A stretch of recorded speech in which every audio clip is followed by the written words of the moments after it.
अब साधु बाबा सुनो, मैं अभी सत्संग करने के विचार से नहीं आया था। मैं क्या अब इंतजार करते होंगे, जरा जाऊं भोजन की छुट्टी करा दूं। खो होता है ना, खेलते ना, वो तो यूं, फिर खो खो भी खेलते।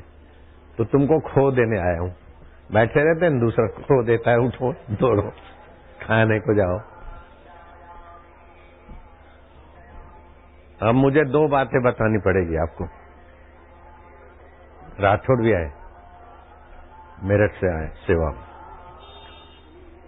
एक तो साधुओं की याद मेरे को आ गई, वो बात बताऊंगा। और दूसरी पहलवानों की याद आ गई। हमारे भक्त पहलवान हैं, कुश्ती खेलते भी ऐसा कूदते, मेरे को तो आएगा भी नहीं, मोटे तो आ जाए।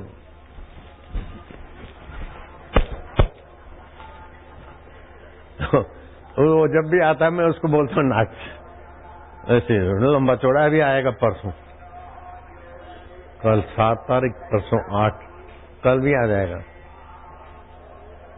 तो हिंदुस्तान में नहीं खाली, दुनिया के कई देश हैं एशिया में, चीन, ये वो, हांगकांग, ये एशिया खंड, एशिया खंड के सभी पहलवानों को राजीव तोमर ने ललकारा है कि अगर है तो आ जाओ मेरे साथ कुश्ती करने।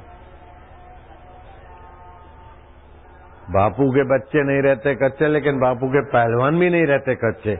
पूरी एशिया को ललकार दिया कि आ जाओ, चैलेंज है, कोई भी आ जाओ।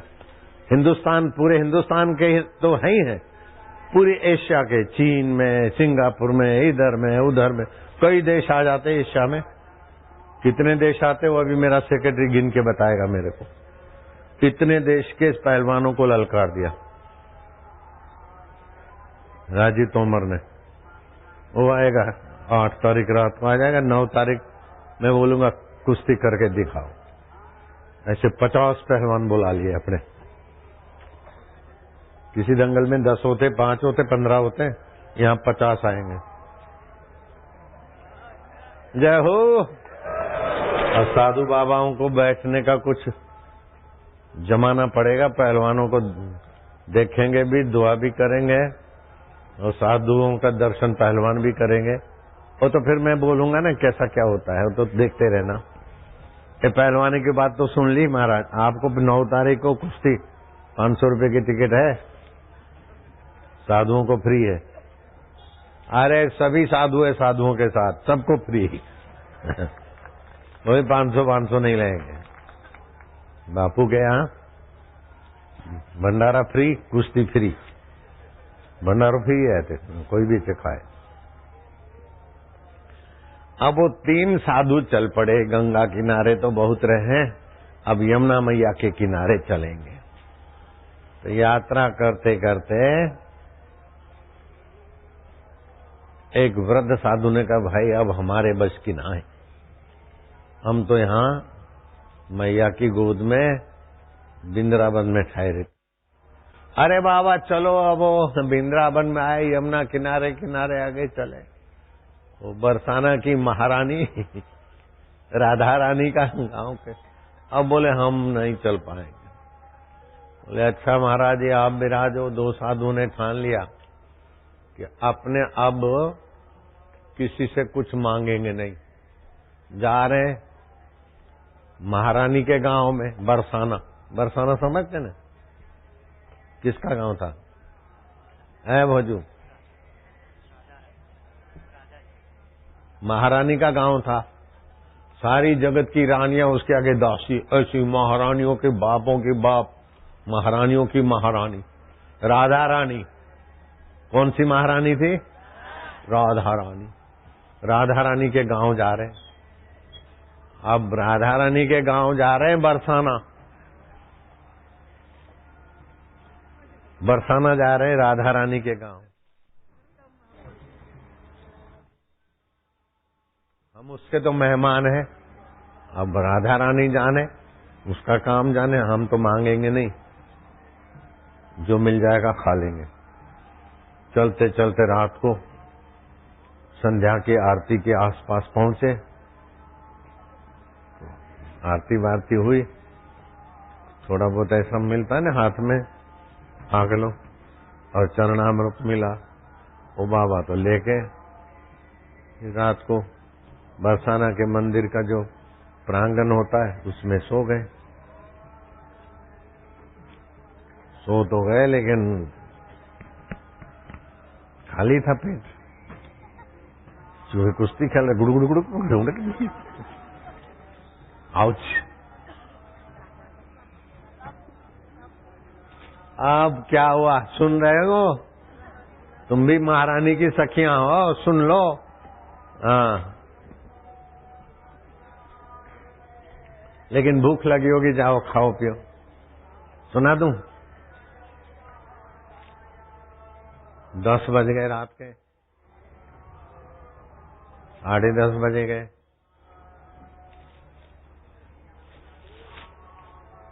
पुजारी लेटा न लेटा, पुजारी को डांट पड़ी।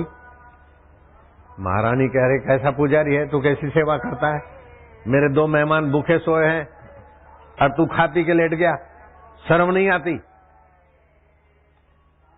जा जांच कर, 2 मेहमान भूखे हैं मेरे। पुजारी ने जांच की, भाई 2 कौन है मेहमान, कौन भूखे सो गए? जो 2 साधु लेटे थे हम तो पाके सोए, हम तो ढूंढते ढूंढते आए कि ये 2 मेहमान। बोले महाराज भूल हो गई, महारानी ने सपना दिया है आप उनके मेहमान हो।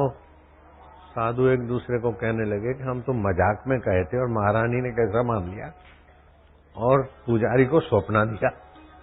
महारानी बड़ा ख्याल रखते हो, मुयो मुयो। साधु जो ठहरे, प्रेम तो उनका स्वभाव होता है।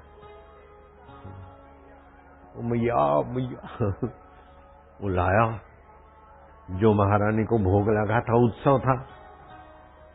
फिर तो गुलाब जामुन, रबड़ी, बस भंडारा था टनाटन, समझ गए, टनाटन। साधुओं को दिया। महाराज भूल हो गई। आप साधु ने कहा कोई बात नहीं, हम तो भाई ऐसे पकड़ हैं। ओ साधु बाबा सुना करो कि आपको पता ही नहीं, आपको पता ही नहीं चलता कि क्या होता है आपके लिए। चलता है आप लोगों को पता, आपको पता ही नहीं है। तो महारानी पता रखती है आप लोगों का, महाराजा भी पता रखता है आप लोगों का। आप समझ रहे? हम भी ऐसे कर अड़ जाते थे, फिर वो महाराजा हमारा ध्यान रखते थे। सब कुछ फेंक के बैठ जाते, जिसको गरज होगी आएगा, सृष्टिकर्ता खुद लाएगा। हाँ, फिर देखो तो सृष्टिकर्ता कैसे कैसे लीला की है। आप सुनो तो दंग रह जाओगे। हम तो ऐसे ही दम मार देते थे, लेकिन वो हमारे दम मारने को भी सत कर देते थे। ऐसे साधुओं ने हंसी हंसी में दम मार दिया, किसी से मांगेंगे नहीं, अपने तो बरसाना जा रहे हैं, महारानी के मेहमान है, उसको गरज होगी तो क्या। गरज शब्द उसमें लिखा नहीं है, ये मैं लिखी हुई कथा सुना रहा हूँ। महारानी के हम मेहमान है, वो जाने उसका काम जाने, अपन तो मेहमान है। जुआन साधु थे तुम्हारे जैसे, तो पुजारी ने तो आजी जी करके खूब खिलाया, थोड़ा टहले बहले।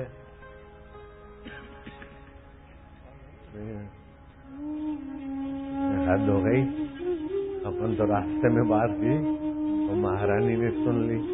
अरे भाई, महारानी की मंदिर में ही थोड़ी बैठी है, चैतन्य आत्मा है और उसकी वृत्ति महारानी है।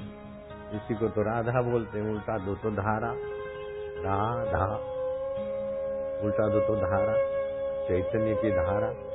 जैसे जल का तरंग, जल एक है, ऐसे राधा कृष्ण एक ही तो है। महाराजा महारानी, पुरुष और पुरुष की शक्ति। ऐसा थोड़े बोलते कि पुरुष का 200 रुपया तन पगार रोज का, और उसमें जो काम करने की शक्ति है उसका 300 रुपया, दोनों मिला के 500 रुपये देंगे। अरे पुरुष और पुरुष की शक्ति मिलाना जुलाना क्या, मिली मिलाई है। ऐसे राधा कृष्ण, शिव पार्वती, सीता राम, पुरुष प्रकृति, माया ब्रह्म, ये सब उसी के दो नाम कर दिए व्यवहार में। जैसे पुरुष आपकी शक्ति और आप अलग नहीं है, ऐसे ही ब्रह्म और ब्रह्म की लीला अलग नहीं है। तो लीला भी ब्रह्म स्वरूप ही है। स्वप्न देखते न तो चैतन्य आप, और स्वप्न की चीजें, स्वप्न की रेलगाड़ी और उसके लोहे के पहिए, वो भी तो वही बन जाता है। और फिर स्वप्न के मनुष्य, स्वप्न के पैसेंजर भी वही बन जाता है। आप हो गई रबड़ी बुड़ी खाली, रबड़ी बुड़ी। राजस्थान में गए, आबू रोड पे ट्रेन, रबड़ी पूरी वाला आ जाएगा अजमेर पर। अजमेर का दूध मीठा पी ले भाई, सिंधी साई का अजमेर जो खीर मिठो भाई, मिठो के न डिठो, अजमेर जो खीर मिठो पी अद्दा भाऊ। सपने में वो अजमेर का दूध मीठा भी बिकने वाला तुम्हारे ही चैतन्य बनाता है। अरे साले मुंबई के तरफ गए, मुंबई नो हलवो, ठंडो हलवो ले ली, मुंबई नो हलवो। भरूच की खारी सिंह ले ले, नडियाद के गोटे खा ले। तो जहां जिधर स्टेशन का जो मशहूर चीज है, वो हाकर भी वही बन जाता है, वस्तु भी वही बन जाता है, पैसेंजर भी वही बन जाता है, रेलगाड़ी के डब्बे भी वही बन जाता है, रेलगाड़ी के पहिए भी वही बन जाता है, और आसपास के खेत खलियां भी वही चैतन्य बन जाता है कि नहीं? इसमें किसी को शंका है क्या? एक ही चैतन्य स्वप्न में कैसा जड़ चेतन बन जाता है, ऐसे गाड़ी चलती चलती हरिद्वार पहुंचा देते। चलो, तो हरिद्वार में गए भाई साहब, कपड़े उतारे स्वप्ने में। अब गंगा जी में घुटने के पानी से थोड़े नीचे गए, नजर कपड़ों पे है, क्योंकि उसमें घड़ी भी रखी है, पैसे भी रखे हैं, कोई उठा के न ले जाए। नाक पकड़ ली, डुबकी मारनी है, लेकिन अब मन में दो भाव है, डुबकी मारेंगे पुण्य होगा, और डुबकी मारे तो कोई उच्चक्का ले न जाए। जय जय सिया राम। साधु बाबा सुन लो आप लोगों का ये एड्रेस।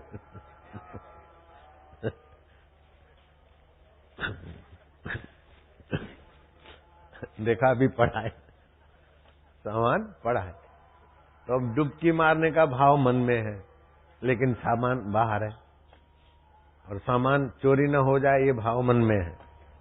चोरी नहीं हुआ, सामान बाहर है, तो स्वप्ने में भी अंदर बाहर तो होता है कि नहीं होता? होता है। स्वप्ने में भी जड़ चेतन होता है कि नहीं होता? तो तुलसीदास जी की बात माननी पड़ेगी, जड़ चेतन जीव जगत सकल राम मही जानी। जड़ और चेतन सारा जीव जगत सब भगवतमय है, सब ब्रह्ममय है। किसी अजायब खाने में देखने गए तो गांधी जी का चित्र बना था सूत का, और सूत के गांधी जी, वो चश्मा भी सूत, और हाथ में डंडा है वो भी सूत, चप्पल है वो भी सूत, खाली कलर और डिजाइन सब सूती सूत, लेकिन सब अलग अलग दिखे, फिर भी सूती सूत।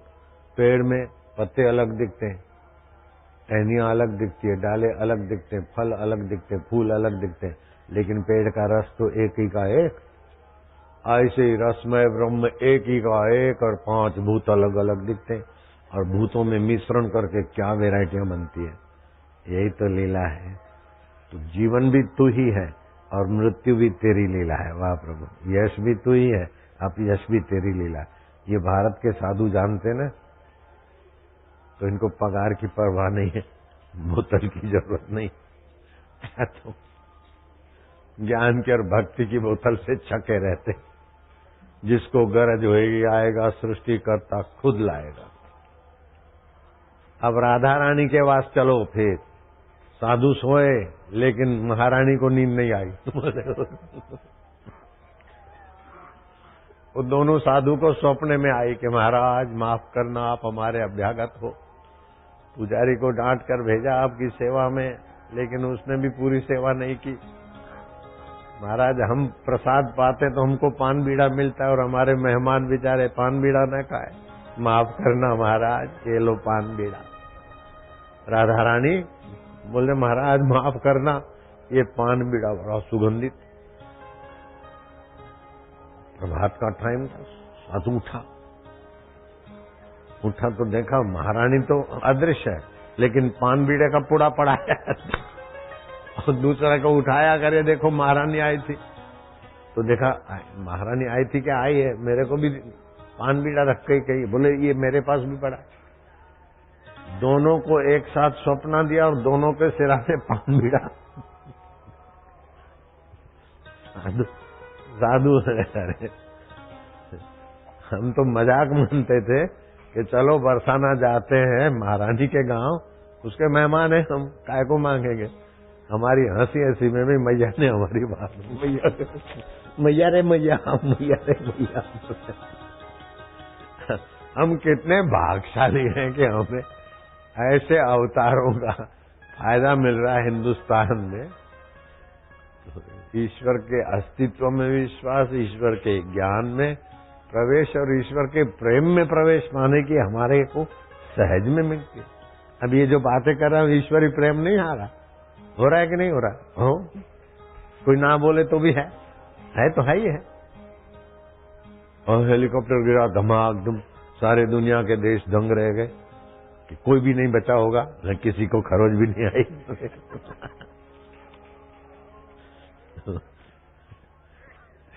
ये कैसा है जादू, समझ में ना आया। तेरे प्यार ने हमको जीना सिखाया, नहीं तो मर जाते। ये बनाऊं, ये बनाऊं, ये पाऊं। मैंने कोई आश्रम नहीं बनाया, ये ऐसे ही लोगों ने बनाया, नाम रख दिया बापू के आश्रम। हम भी बोला अच्छा ये ट्रस्ट रहा।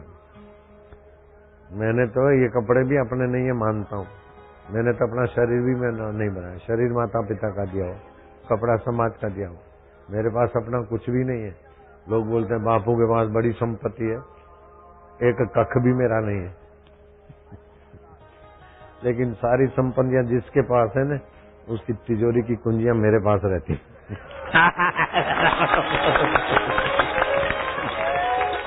हरिओम हरिओम हरिओम। चकाचक भाई ना भैया। और फिर साधु को भी कभी कभी तो आश्चर्य होता है। संत तुलसीदास जी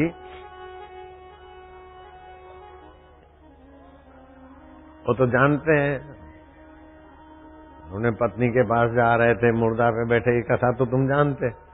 फिर वैराग्य आया और लगे तो लगे महाराज, रामायण रच डाला, लोग मान देने लगे। तुलसीदास को हुआ कि अपना भोजपुर में, अपना इलाके में भोजपुरी भाषा थी कि सब लोगों को तो मिल गया, लेकिन अपने गांव वालों का भी भला हो। अपने गांव लौटे। जब लोगों ने देखा, पुराने बुजुर्गों ने, अरे हो ओए लखनवा, हे हो राम लखन, तो तुलसियों है ना, अरे तुलसियों आयता है, ए तिवारी, ओ जडुआ, ओ तुलसियों आयता है, ओ तुलस आए का भैया, आए का, और तुलसिया कहा है, इनका ऐसे हाल चाल बा, आएगा बैठे का। हाँ, हम देखा बापू की कुर्सी निकाली खाए, हाँ देखा हम बैठे का। हाँ बैठे बैठे बैठे तुलसिया बैठे का। वो बूढ़ा बुजुर्ग तो बैठा था, तुलसिया को बैठाई था, बैठे का। बैठे का बहुत दिन हो रहे हैं, कहाँ गए रहे? हम सुने तुम बाबा जी बन गए ना, ऐसा टिल्ला मिल्ला लगाए हैं, सचमुच बाबा जी बन गए क्या? तो कहाँ गए? ओ दीनानाथ, अरे भाई आए का जल्दी, जरा राम लखन दीनानाथ मिल के जरा दाल चावल बनाएगा, हलवा जरा रगड़ दिया का। हाँ दही भाई है ना, सीधी दही खाने से नारियों में तकलीफ हुई है, बाईपास सर्जरी कराना पड़ता है, सीधी दही नहीं खाना। जरा ओ प्रेम जी कहा देखी था, जरा मथे का, वो जमाने में मिक्सी ना रही था, ओ लकड़ी का ना मथनी, मथे का अब मक्खन में आए ना वो खाएगा, लस्सी पिएगा, फायदा होई था, दही न खाएगा, जरा बढ़ाई था। और कहा भैया बताए हाल चाल तुलसी, कैसे हो, ठीक ठाक हो ना, पनिया मनिया पिया हो गई है ना। अभी रोटी बनी तो खाई का, रोटी बनी तब खाई। हाँ, जो लोगों ने रोटी बनानी थी दूसरों को खबर की तो सब आ गए। अब रोटी बनती है तो 4 आदमी को थोड़ी खिलाना है, जो आया खाएगा। तो थोड़े बर्तन निकले। अब वो लोग खा खा के तो जाने के मूड में थे। बनाने वालों ने देखा कि ये सब खा खा के तो चले जाएंगे, तुलसी तो अपने गांव के हैं, तुलसी को ही बोल देंगे जरा बर्तन में हाथ बटवा दो। तो तुलसीदास समझ गए होंगे क्या, बोले चलो अब भोजन किए रहे, अब घर के जाए तो सब बैठेगा, हम सत्संग सुनाई था। तो वो जो बैठे ने तो बर्तन मंजवाने के भाव से उन्होंने कहा दाल चावल खाइत खाइत मजा आई था, बटलवा माजे का टाइम आई तो बिटवा कथा सुनाई था। ओ बाबा लोग सुन लो, बोले दाल चावल खाइत खाइत मजा आई था, हलवा खाई तो सुरसुर आगे था। अब बटलवा माजे का टाइम आई तो हम कथा सुनाई था, बटलवा माजे का। तुलसीदास ने दोहा लिखा, आप बोलना साधु बाबा। तुलसी कबहु न जाइयो, तुलसी कबहु न जाइयो, अपने बाप के गाँव, अपने बाप के गाँव। दास गयो तुलसी गयो, दास गयो तुलसी गयो, रहो तुलसियो नाम, रहो तुलसियो नाम। तुलसी कबहु न जाइयो, तुलसी कबहु न जाइयो। बाबा लोग पक्का करो, इतने बड़े संत तुलसीदास का ये हाल हुआ तो तुम अपने जन्मभूमि में जाए का क्या मतलब ना। एक बार वमन कर दिया तो महंगी खीर हो के हलवा हो के सूखी सब्जी हो या सूखी रोटी हो, वमन कर दिया तो देखेगा क्या मतलब होता है। तुलसी कबहु न जाइयो, अपने बाप के गांव, दास गयो तुलसी गयो, रहो तुलसियो नाम, सियावर रामचंद्र की। जयपुर नरेश के लड़के का कोई विवेक जगा था और वो चुपचाप घर छोड़कर वृंदावन आ गए, साधु बन गया। खोजते खोजते जासूसों के द्वारा पता चला कि वो तो वृंदावन में वैष्णव संत के भक्त बन गया। तो राजा ने देखा अब मेरे को ही जाना पड़ेगा अपना बेटे को लाने के लिए। तो राजा पहुंचा उस संत को अपना दुखड़ा सुनाया कि महाराज मेरे बेटे को आपके आश्रम में रहता है या कहीं भी, मैं वापस कर दो, मेरे बुढ़ापे की लकड़ी है, जो कुछ गृहस्थी आदमी ममता की बातें बोलता है। तो संत का हृदय पसीजा, बोले वो ब्रह्मचारी अभी तो गए हैं जंगल में कुशा कंदमूल आदि देखने को, महाराज बुला दो ये कर। तो सेवक को भेजा, ए टीटी तू जा, बुला के ला राजकुमार को। उसने जाके कहा कि तुम्हारे पिता राजा आए हैं और गुरुजी को प्रार्थना किया है और गुरुजी तुमको बुला रहे, अपना पिता के साथ भेजेंगे। अच्छा मैं आता हूँ, ये कंदमूल लेके तुम जाओ। वो कंदमूल लेके तो आया लेकिन काला गधा भी लेके आया। और किसी बाई के उस जमाने में तवे होते थे ना, डांगी बोलते उसको, मिट्टी के तवे, रोटी बनाते ना लकड़ी से तो काले काले हो जाते थे। तो वो उसकी काली माँ अपने मुंह को पोंछ ली और गधे पे उल्टा बैठ के आया, पूंछ के तरफ सिर करके।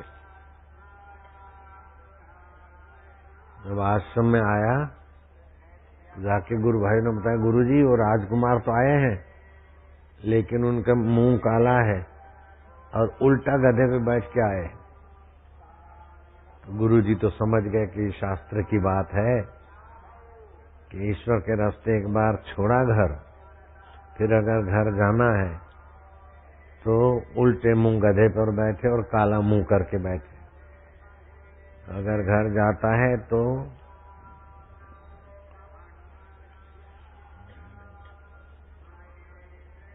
(180) आज के जमाने के हिसाब से 180 किलोमीटर के सराउंडिंग का पानी ना पिए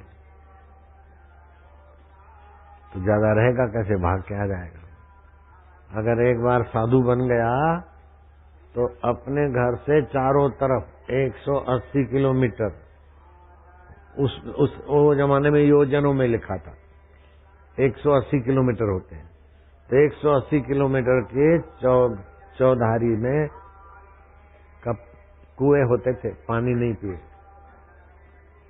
समझो माँ मर गई, कुछ हो गया, कैसा भी हो गया, जाना ही पड़ता है, तो ऐसा करे, उसका नाम है साधु। ऐसा नहीं इधर आए और तबले बजाए, मैं तो साधु, घर गए तो मैं तो हमने घर छोड़ा, एक दिन भी हम नहीं गए घर। मेरा भाई मर गया तो भी हम नहीं गए। भाई का लाश को आश्रम में बुलाया, वहां जलवाया, हम घर नहीं गए। साले मर गए, ससुरे मर गए, सासू मर गई, ये मर गए, कितने सारे, मौसी मर गए, मौसी का बेटा मर गया, कितने सारे मर गए। मैं गिनना चाहूं ना तो पूरा आंकड़ा नहीं गिन सकूंगा, उतने मर गए 50 साल में। कभी तुमने सुना बापू किसी के नहीं? एक बार ईश्वर के तरफ चल दिया, फिर क्या मुड़ मुड़ के देखना।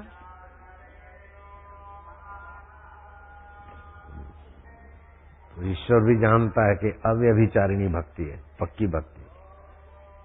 ईश्वर मिले तो मिले, नहीं तो ये संभालूं, तो उसके ऊपर ईश्वर का विश्वास नहीं, उसका ईश्वर पे विश्वास नहीं।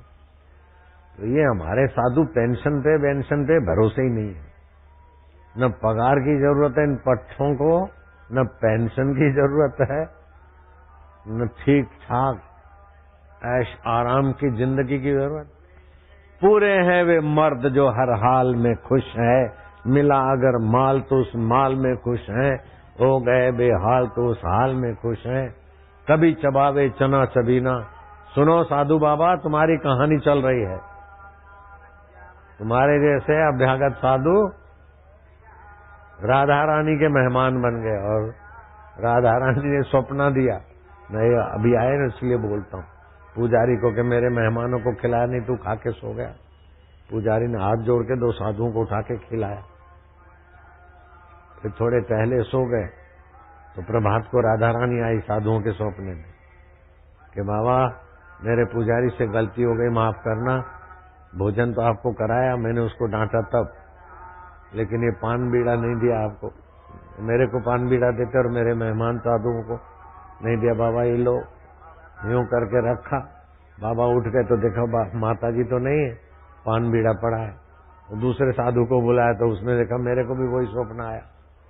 साधु लोग आपको पता ही नहीं, भगवान को भी पता नहीं हमारी क्या महिमा है। ऐसे भजनानंदी साधुओं को भी पता नहीं होता कि हमारा क्या हाल है। जय सिया राम करते थे। उड़िया बाबा चले चले जाते, कहीं शाम पड़ी रात पड़ी रहे यमुना किनारे, तो 2 सुहावने लड़के आए, बोले बाबा आपको तो भूख लगी होगी, हम भोजन लाए। बोले बेटे कहाँ से लाए? बोले हमारा घर है पास में। बोले यार गर्मा गर्म भोजन दिया। सुबह बाबा ये दूध पी लो। बाबा तो पैदल चलने का नियम था उनका। देखा कि वो बच्चे, यमुना जी का तट तो विशाल, कहीं देखे कोई गांव तो दिखा नहीं, और ये पास में है, गर्मा गर्म लाए, कौन होंगे? फिर समझा कि वही है श्याम और बलराम। ऐसे ही हम नर्मदा किनारे सब छोड़ के बैठ गए। हम डीसा में रहते थे, एकांत कुटिया में। लोग बहुत आने लगते थे,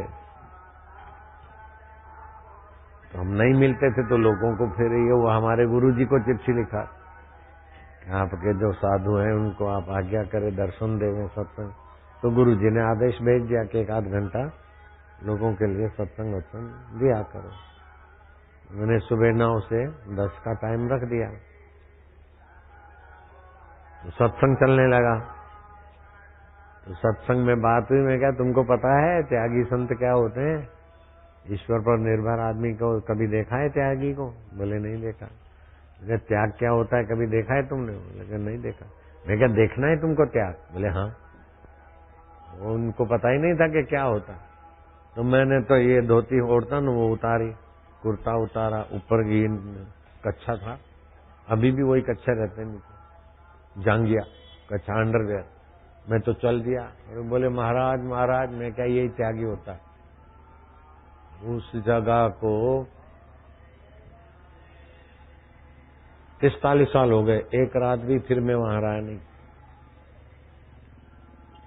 वो आश्रम गया तो गया। वैसे चलते चलते पहुंच गए हम नर्मदा किनारे। पहले बस में बैठे, फिर नर्मदा किनारे चलते पहुंचे। नर्मदा का जंगल में बैठ गए। तो सुबह स्नान करने गए, तो रात भर थोड़ा ध्यान थोड़ा नींद। सुबह नर्मदा जी में नहाने, उस समय 23-24 साल की उम्र थी। शरीर समझ गए, अभी भी है टनाटन, लेकिन उस समय और मजबूत। चलते चलते दीवालों को टक्कर मारते थे, ऐसी ताकत आती। समझे रहे बाबा लोग? हाँ। अभी भी 75 साल में अभी भी थोड़ी बहुत टक्कर मार लेते हैं। मजा लेना है तो देख लेना, नजीक आके मस्ती करो तो देखो कैसी होती है। जरा सा क्यों कर दे तो उधर हो जाता। मैं भूखा मरी वाला बाबा नहीं हूं, मैं तो टाइम से खाता पीता हूं, लेकिन पहला खाया हुआ हजम हो जाए फिर दूसरा खाता हूं। खाने पर खाना खाना, सत्यानाश करना। अभी नाश्ता नहीं किया, दूध नहीं पिया, कल ठीक ठाक खाया था, अभी जरूरत नहीं है। 15 दिन में एकादशी एकदम कस के करना चाहिए, लंबी उम्र जीना हो तो तगड़ी एकादशी करनी चाहिए। एकादशी हुआ, ये खाया वो खाया, फलहार क्या है, पेट को आराम देने के लिए एकादशी होती है और दिल को भगवान में लगाने के लिए एकादशी होती है। जो 30 दिन खाते रहते ना, उनका हाजमा ठीक नहीं रहता, तबीयत भी ठीक नहीं रहती। मैं पहले खाता रहता था, तो 58 साल में तो मैं बूढ़ा हो गया था। फिर पहले घर में तो एकादशी करता था, फिर बोला चलो, बीमारी हुई ना, बुखार आया, जहरी मलेरिया, और अंग्रेजी दवाओं ने तबीयत को एकदम नोच डाला। बाद में तो कमरा बंद करके मैं क्या, शरीर जाने वाला ही है तो चलो ब्रह्मरंध्र से श्वास निकाल के व्यापक हो जाए।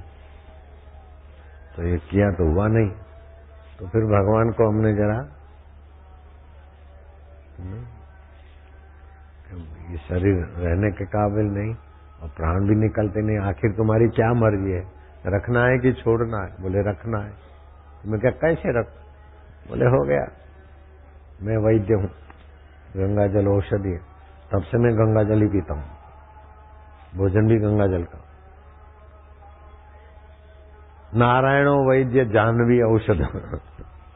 और मेरी तबीयत तो भगवान ठीक रखते हैं, लेकिन बड़े बड़े डॉक्टरों को भी देखता हूं तो धड़ धड़ धड़ धड़, तुमको ये ऐसा ऐसा ऐसा ये उपाय, डॉक्टर भी दंग रह जाते। ऐसे कई दृष्टांत। तो आध्यात्मिक 3 तत्व हैं दुनिया में व्यवहार की। ऐसे तो 2 तत्व का विभाग की बात भी है, 3 की भी है। 3 तत्व से देखो तो ये आदि भौतिक जगत है, इसको संचालन करने वाला आदि दैविक जगत है, और उन दोनों को सत्ता देने वाला, ज्ञान देने वाला आध्यात्म तत्व है। ऐसा समझ लो, एक बस है, आदि भौतिक हो गई, इंजन आदि दैविक हो गई, और ड्राइवर के मन का संकल्प अध्यात्म। अकेली इंजन भी नहीं दौड़ेगी, अकेली बस भी नहीं दौड़ेगी, और अकेला ड्राइवर भी बस जैसा पैसेंजर लेकर नहीं दौड़ेगा। हाँ? बस जितने पैसेंजर अकेला ड्राइवर उठा के दौड़ेगा क्या? नहीं दौड़ेगा। 2 तबले लेकर भी बस जितना नहीं दौड़ेगा। समझता है तबलती? अब सुबह मुझे भूख लगी, नर्मदा किनारे नहा के आया। भूख लगी और उसके साथ विचार आया कि अब कहीं जाएंगे नहीं, मांगेंगे नहीं, जिसको गरज होगी आएगा, सृष्टिकर्ता खुद लाएगा। मोहब्बत जोर पकड़ती तो शरारत का रूप लेती है। मेरा मन शरारती हो गया था। मैं कहा हम कहीं जाने वाले नहीं है, गरज होगी तो तुम खिलाओगे।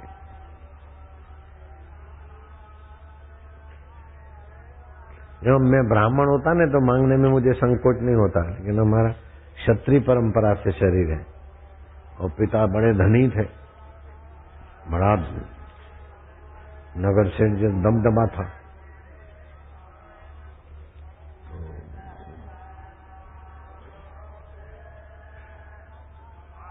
जो ही मन विचार लाए त्यों 2 किसान आए, दोनों सिर पे बांधे साफा, खाद्य पियले दोनों हाथा, बोले जीवन सफल है आज अर्घ स्वीकारो महाराज। मैं कहा भाई हम तो कल रात को इधर आए, आपका कोई दूसरा संत होगा, उसके हिस्से का मैं क्यों छीनूंगा? बोले नहीं, हमारा ना कोई संत है दूजा, आओ गांव करे तुम्हारी पूजा। सपने में मार्ग रात को देखा, रात को सपने में आपको और मार्ग को हमने देखा। रात 3 बजे सपना आया होगा लगभग। अब मुझे तो हुआ सुबह विचार के नहीं जाएंगे, लेकिन मेरे विचार आपको पता है कि अभी के बाद आपका क्या विचार आएगा? नहीं, लेकिन ईश्वर जानते हैं। जो सब कुछ जानते हैं उसका नाम परमात्मा है। जो सब कुछ कर सकते हैं उसका नाम है परमात्मा। जो हमारा हित ही हित चाहते हैं उसका नाम है परमात्मा। जो कभी मरता नहीं उसका नाम है परमात्मा। जो कभी बिछड़ता नहीं उसका नाम है परमात्मा। और जो कभी किसी का अहित नहीं करता उसका नाम है परमात्मा।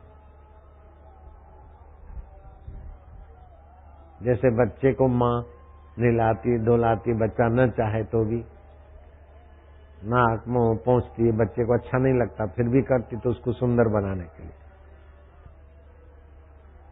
डॉक्टर लोग हैं, मरीज को अच्छा लगे न लगे, ऑपरेशन करना है, कड़वी दवाई देना है, अथवा कभी वैद्य डांट देता है मरीज को, तो बाहर से दुश्मन जैसा व्यवहार करता हुआ भी ईमानदार डॉक्टर वैद्य धन्य है कि हमारा रोग मिटाया उन्होंने। उनको फीस दें, उनका आदर करते हैं हम। ऐसे ही भगवान हमारा जन्म जन्म का रोग मिटाने के लिए हमें उचित लगे चाहे न लगे वो करते करवाते। इसीलिए हम उन्हें क्या दें फीस? प्रभु धन्य हो, जय हो, जय हो, जय हो। वाह, तेरे फूलों से भी प्यार, तेरे कांटों से भी प्यार, तू जो दे दोनों है स्वीकार। वाह वाह, अच्छा हुआ, भला हुआ। तू जो करता है अच्छा करता है, गुड, भला करता है, वाह। ऐसा एक सच्चे संत का सत्संग सुनते सुनते मंत्री तो भगत ऐसा बना कि वाह, अच्छा हुआ, भला हुआ, वाह। उसकी आदत पड़ गई। राजा साहब को किसी ने चमचमाती तलवार दी और राजा उस तलवार पर उंगली घुमाता है। इतने में कबूतर उड़ा तो राजा को जरा यूं हो गया, तो उंगली का आगे का हिस्सा चिप्स कट गया। तो मंत्री के आदत के अनुसार वाह, अच्छा हुआ, भला हुआ। है मेरी उंगली कट गई है। हाँ बोले, भगवान जो करते अच्छे के लिए करते ना राजन, अच्छा हुआ, भला हुआ।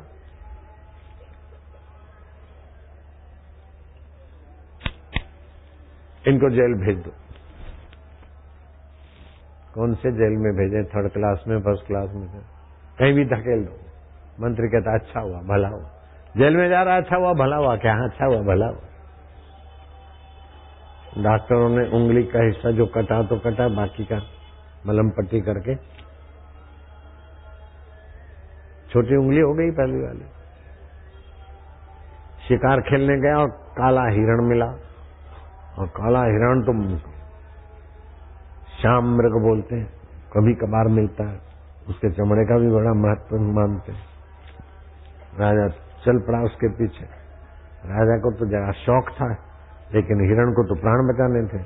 तुम दौड़ो, शौक से तो अलग बात है, लेकिन कोई पिस्तौल लेके पीछे पड़े तो देखो शक्ति कहां से आती है दौड़ने की। हाँ,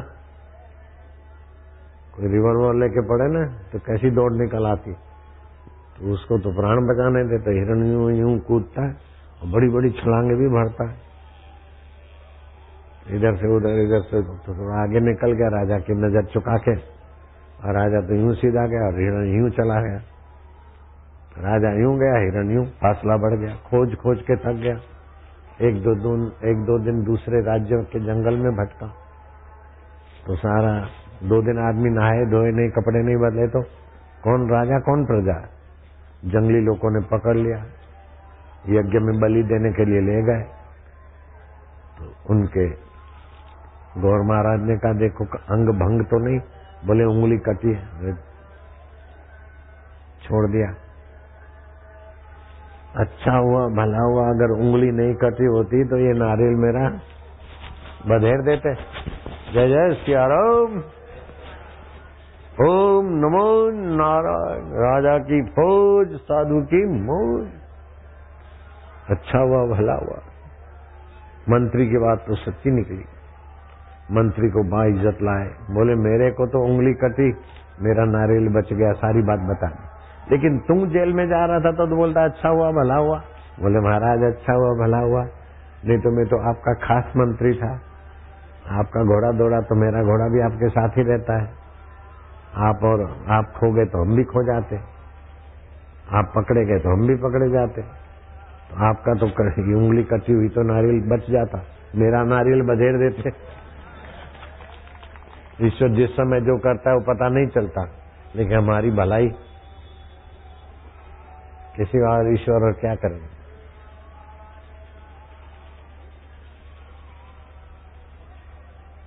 ये भगवान का श्लोक आप पक्का कर लो, नहीं तो अर्थ, भगवान सभी के यज्ञ तप के फल के भोगता है और प्राणी मात्र के सुहृद है।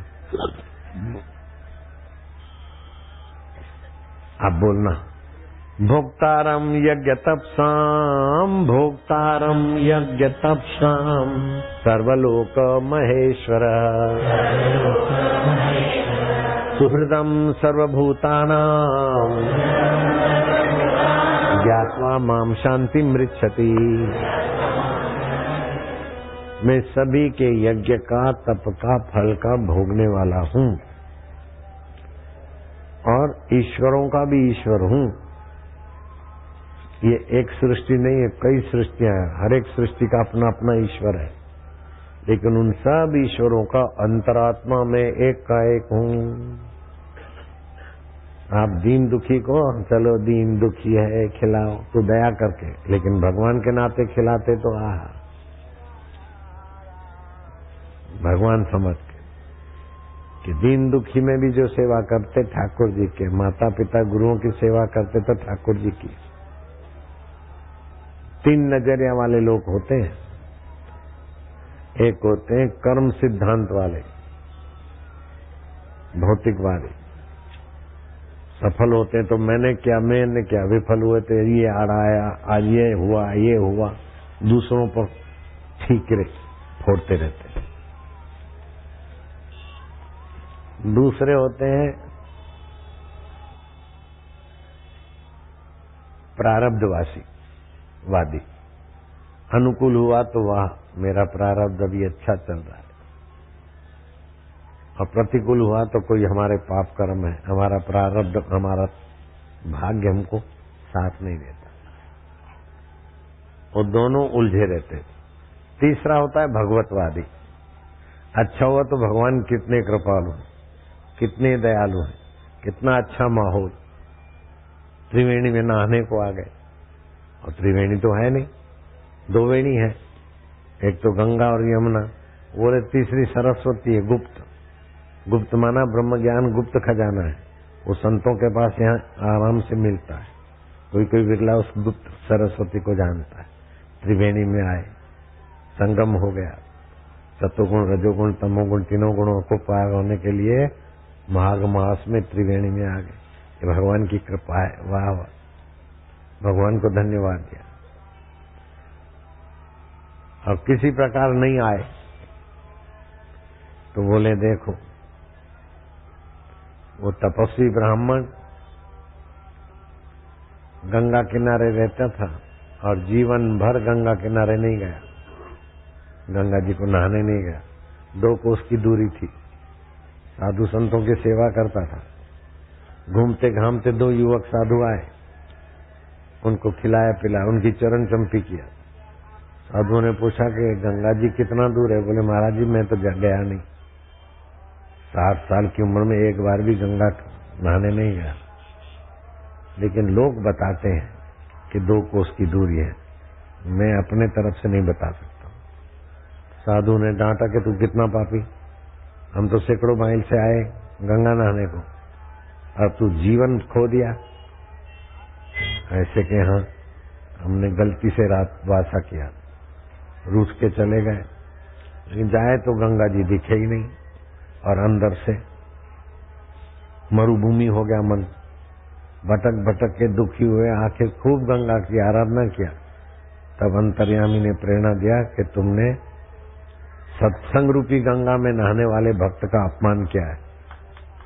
जो सत्संगी गंगा में नहाते हैं ऐसे लोगों से तो मैं गंगा यमुना हम लोग पवित्र होते हैं, वो तो सत्संगी था, गुरु भक्त था, उसका तुमने अपमान किया, क्या उनसे माफी लो। तब वो 2 साधु आए, काका तुम तो रोज गंगा में नहाते हो, सत्संग करते हो, साधु की सेवा करते हो, तो ये अंतर तीर्थ, तो यमुना जी और गंगा जी का तो मिलन है। बोले सरस्वती गुप्त है, अर्थात गुप्त आत्मा का खजाना सत्संग से मिलता है तो होता है त्रिवेणी संगम। नहीं तो शिव जी बोलते हैं, जो बाहर तीर्थ मानते हैं और सूझबूझ नहीं है तो तामसी प्रकृति के लोग है। इदम तीर्थम भ्राम्यते तामसा जनाः, आत्म तीर्थम न जानन्ति कुतः मोक्षसी प्रिय। अंतरात्मा का ज्ञान वाले देने वाले गुरु के तीर्थ में जाते नहीं तो मुक्ति कैसे होगी। तो कबीर जी भी बोलते, तीर्थ न आए एक फल, संत मिले फल 4, सतगुरु मिले अनंत फल।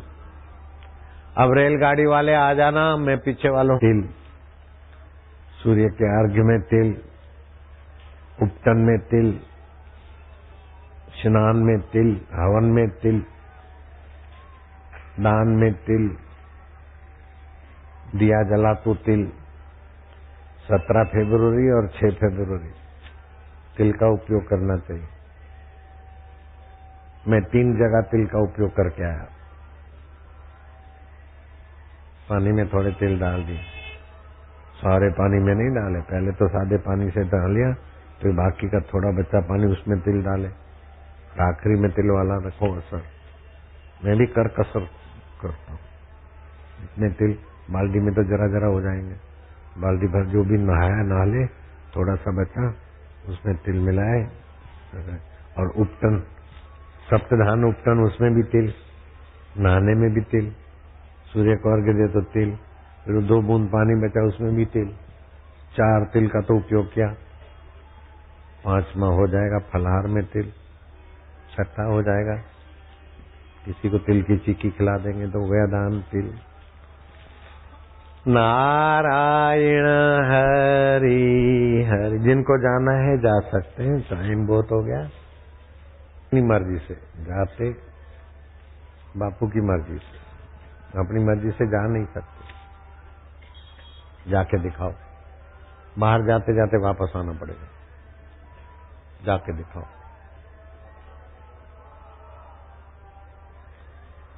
तुम चले जाओ तो वापस नहीं आओ तो मैं तुमको 1000 रुपया इनाम दूंगा। अब नहीं आओगे तो इनाम लोगे कैसे?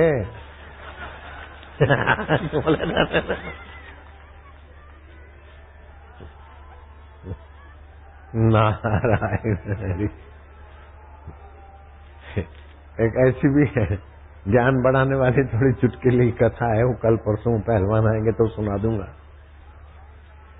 अब पहलवानों की कुश्ती कहाँ करेंगे बेचारे पहलवान, कुश्ती तो क्या करें, जितना दूध पीते हैं उसका आधा हिस्सा पानी डाल दें और सोने का गहना अथवा चांदी का कुछ उबालने में डाल दें तो शरीर मजबूत होगा, रोग प्रतिकारक शक्ति बढ़ेगी।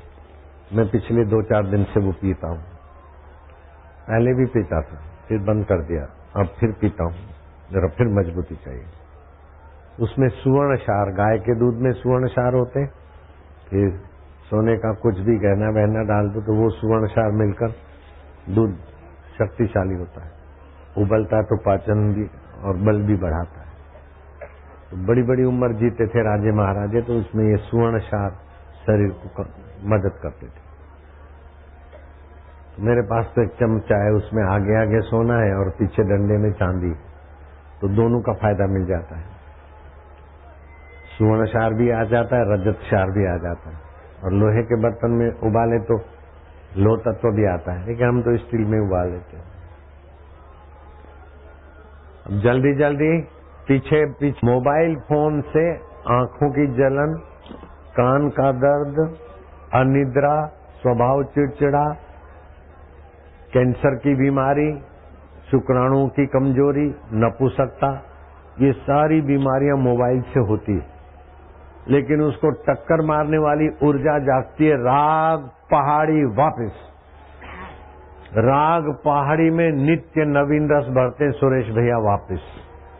तो 3 राग हैं, वो 3 में से कोई भी राग सुनेंगे तो मोबाइल फोन की हानियों को टक्कर मारने वाली जीवनी शक्ति खुलती है।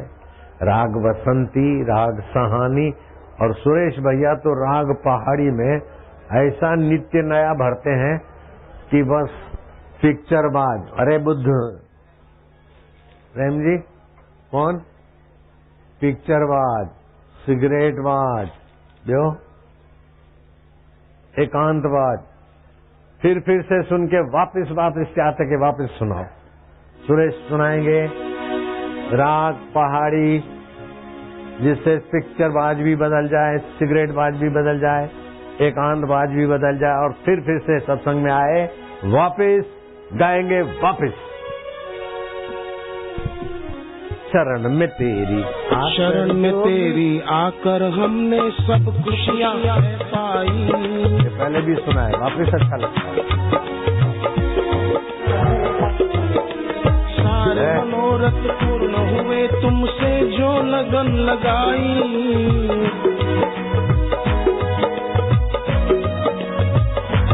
आए है जोगी रे, क्या जादू है तुम्हारे प्यार में,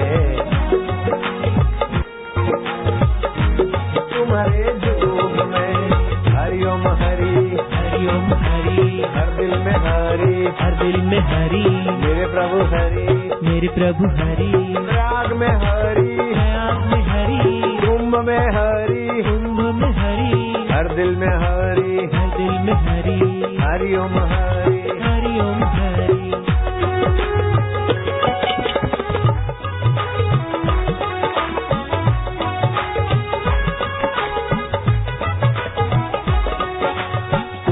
पर्व का पावन अवसर पुण्य योग है आया। कुंभ पर्व का पावन अवसर पुण्य योग है आया। तन मन उसका पावन जिसने मन जोगी ने लगाया।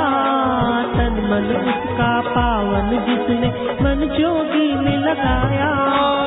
जोगी रे क्या जादू है तेरे, जोगी रे क्या जादू है तुम्हारे प्यार में।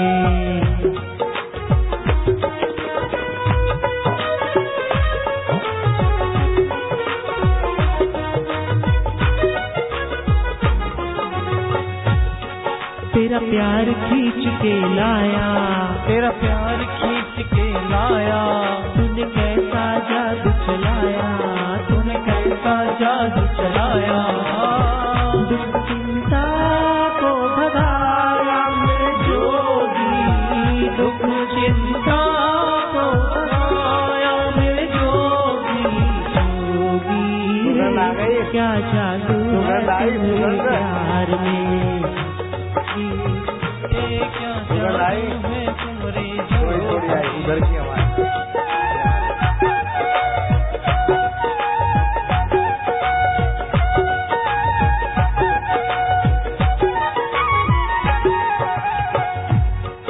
ये लगन जो इनसे लागी, ये लगन जो इनसे लागी, हर दुख परेशानी भागी, हर दुख परेशानी भागी। तेरी सुखदाई हो जोगी बाती, तेरी सुखदाई मेरे जोगी।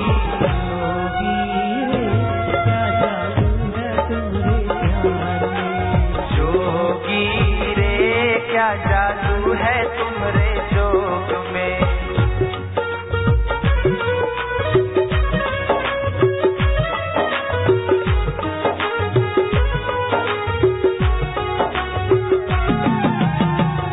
तेरे ही प्रेम से रंग ले ये, तेरे ही प्रेम से रंग ले ये दिल की हम चुनरिया।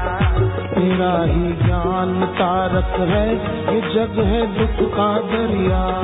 तेरा ही ज्ञान तारक है, ये जग है दुख का दरिया। तुम्ही ठाकुर तुम्ही मालिक, तुम्ही मेरे सारिया, तुम्ही ठाकुर तुम्ही मालिक, तुम्ही मेरे सारिया। जोगी रे क्या जादू है तुम्हारे प्यार में। जोगी रे क्या जादू है तुम्हारे जोग में।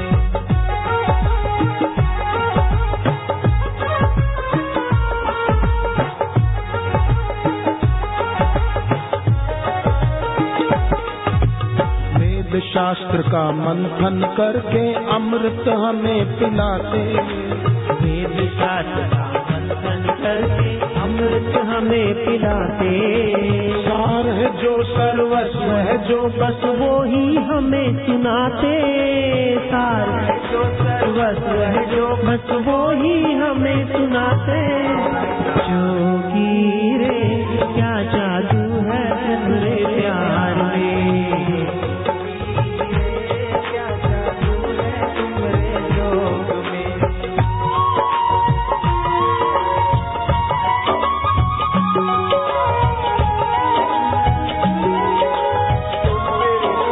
तुम मेरी ताकत, तुम मेरी हिम्मत, तुम मेरी ताकत।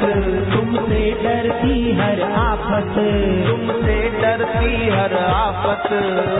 बिगड़ी तू सबकी बनाए ओ जोगी, बिगड़ी तू सबकी बनाए मेरे जोगी।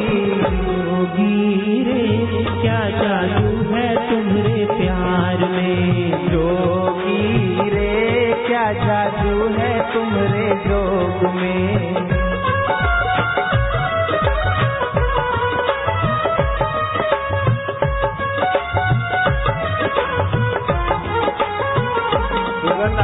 योगी के मुख से निकले वचन सुखदाई मंगलकारी। जोगी के मुख से निकले वचन सुखदाई मंगलकारी। ताप हर इनके दर्शन, इनमें दिखे त्रिपुरारी। पाप ताप हर इनके दर्शन, इनमें दिखे त्रिपुरारी। जोगी रे क्या जादू है तुम्हारे प्यार में। जोगी रे क्या जादू है तुम्हारे जोग में।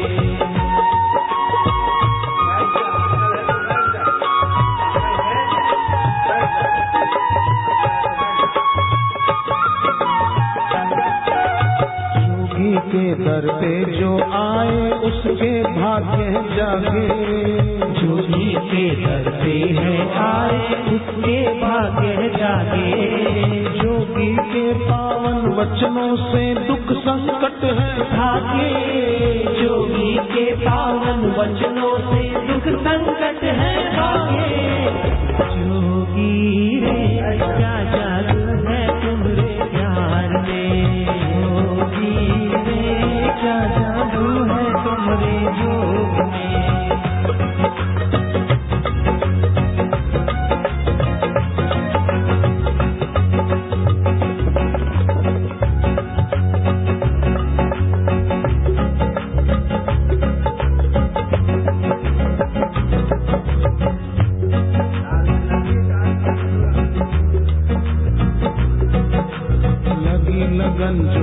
जोगी से लगा कि सब कुछ पाया, लगी लगन जो इस जोगी से लगा कि सब कुछ पाया। सोना लगता था जो जीवन में रंग भर आया, सोना लगता था जो जीवन उसमें रंग भर आया। जोगी रे क्या जादू है तुम्हारे प्यार में, जोगी रे क्या जादू है तुम्हारी जोग में।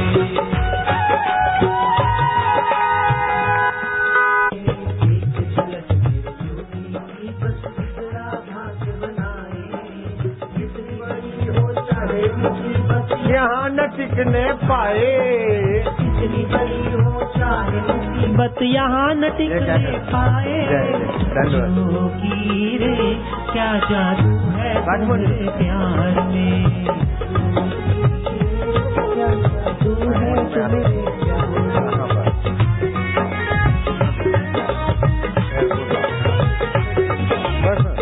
कितने कमरे विद्यार्थी बैठे कमरे कितने? तुलसी की माला पहनना चाहिए और बदन को लगे, ऐसे बहुत फायदा होता है। और तुम कर्नाटक से